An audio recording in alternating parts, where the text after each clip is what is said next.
আমি যদি প্রশ্ন ছুড়ে দিই আন্দোলন কি আমাদের, মানে শুধু আমাদের? আপনাদের আন্দোলন না? আপনারা তো গণকর্মী, আপনারা তো এই দেশের গণকর্মী, রাইট? এই আন্দোলন কি শুধু আমাদের? যদি আমি রিভার্স করি, আপনারা এখন আমার এখানে দাঁড়ান, আমি আপনাদের ক্যামেরা বুম নিয়ে দাঁড়াই, আপনার কি নিরাপত্তা আছে কদিন পরে, আজকে কালকে? বলেন। আমাদের আন্দোলন বলে জিনিসটাকে আলাদা করার কিছুই নাই এখন আর। এখন শুধু একটা গোষ্ঠী ছাড়া, তুমি বলো নাহলে আমি বলি, এখন যে কোনো একটা গোষ্ঠী ছাড়া সমগ্র জাতির একটা, আপনি জিজ্ঞেস করেন ইন্ডিভিজুয়ালি, যদি সম্ভব হয় জিজ্ঞেস করেন, কেউ চায় না এই গভর্নমেন্টকে আর, কেউ চায় না। আপনি আপনার বাচ্চাকে রেখে বাইরে যাবেন, সেই নিরাপদ নয়। আপনি এই ঢাকা শহরে খেলার মাঠ নেই, বাচ্চারা ছাদে যেতে পারতেছে না, কেন পারতেছে না? হেলিকপ্টার দিয়ে গুলি করা হয়েছে। মিথ্যাইটা কয়টা সত্যকে আপনারা আড়াল করবেন? আপনারা চেয়ারে বসে বসে বলতেছেন ওরা ড্রাগস, ওদেরকে ড্রাগস দেওয়া হয়েছিল, এই জন্য ওদের কোনো সেন্স ছিল না।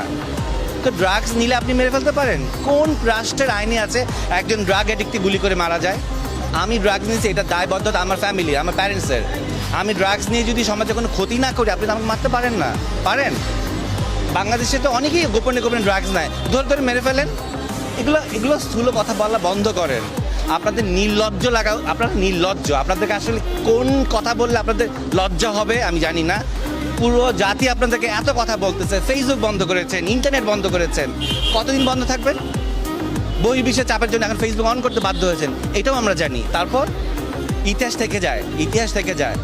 এই যে অগাস্টের 1 তারিখ, ইতিহাসটা মনে করেন। হ্যাঁ, ইতিহাস কিন্তু রিপিট হয়, কর্মের কারণে ইতিহাস রিপিট হয়। এরকম রিপিট যাতে না হয় সেই চিন্তাটা করেন। যা অর্জন করেছিলেন তার কিছুই এখন আর নাই। কেন নাই? আপনাদের কর্মের কারণেই নাই। এক একটা সন্তানকে আপনার রাস্তায় রক্তাক্ত করে মেরে ফেলেছেন। কয়টা মায়ের বুক খালি করেছে বলেন? কি দোষ ছিল এই বাচ্চাগুলোর? কি দোষ ছিল সাইদের? মুগ্ধর কি দোষ ছিল? ও পানি খাওয়াচ্ছিল, কি দোষ ছিল ওর বলেন? আমি তো কতজনের নাম, আমার এইটুক ব্রেনে সম্ভব না এতজনের নাম মনে রাখা।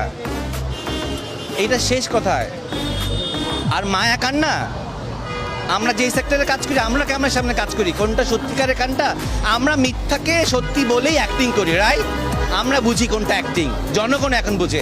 এই জেনারেশনকে অনেক গালিগালাজ করেছেন না, এরা কিছুই পারে না, এরা মাদকাসক্ত, এরা সারাদিন অনলাইনে থাকে, কি দেখিয়ে দিয়েছে। তো লজ্জা লাগা উচিত। আমার এখন দুঃখ লাগে, যদি আমি এই জেনারেশনে জন্মাতাম তাহলে আর অনেক কিছু করতে পারতাম, কিন্তু আমি এই জেনারেশনের অনেক আগে জন্মিয়েছি।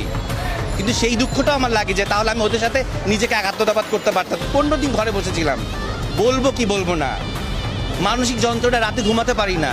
আমি কেন আমার দেশে ঘুমাতে পারবো না? আমি কেন জানি না একটু পরে আমি এই বক্তব্য দিয়েছি, অনলাইনে যাবে, ফেসবুকে যাবে, টিভিতে যাবে, আমি আমার বাসায় পৌঁছাতে পারবো কিনা?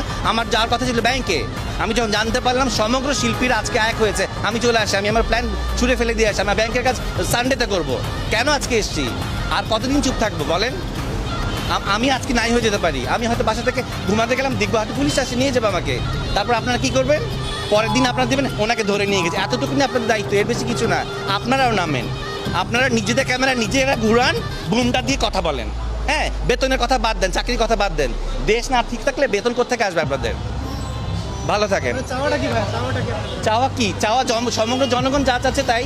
এই রক্তাক্ত বন্ধ হোক, ধরপাকড় বন্ধ হোক, এবং নির্লজ্জভাবে এইরকমভাবে জাতির কাছে মিথ্যাচার বন্ধ হোক। ক্ষমতায় বসে থাকবেন না, কেউ বলবো না আমরা আপনি ক্ষমতা ছাড়েন। আপনার যদি মনে হয় যে ক্ষমতা ছেড়ে দেওয়ার সময় হয়েছে, ছেড়ে দিন, বাকি সম্মানটুক নিয়ে অন্তত বাঁচবেন। যদি ধরে আঁকড়ে বসে থাকেন, ওই সম্মানটুক থাকবে না। কার সন্তান, কার মানস কন্যা, হ্যান কন্যা, এগুলো কিচ্ছু থাকবে না। অর্জন ধরে রাখতে হয়, লাঠি পেটা করে গুলি দিয়ে কিন্তু অর্জন ধরে রাখা যায় না। তো ধরে রাখেন না, এই কথাগুলোও ইতিহাসে থাকবে। এখন আর বই পুস্তকের যুগ না, ছিঁড়ে ফেললে পোকা খেয়ে ফেললো, চার পোকা খেয়ে ফেললো। এখন ইন্টারনেটের যুগ এলো, সারা জীবন থেকে যাবে। রিমাইন্ডার যেমন আসে না প্রতি বছরে ফেসবুকে, এগুলোও আসবে। ইন্টারনেট ডিলিট করা যায় না, ইতিহাস বিকৃত করা যায় বই পুস্তকের। এই ডিজিটাল জিনিসটা কিন্তু বিকৃত করা যাবে না। কতদিন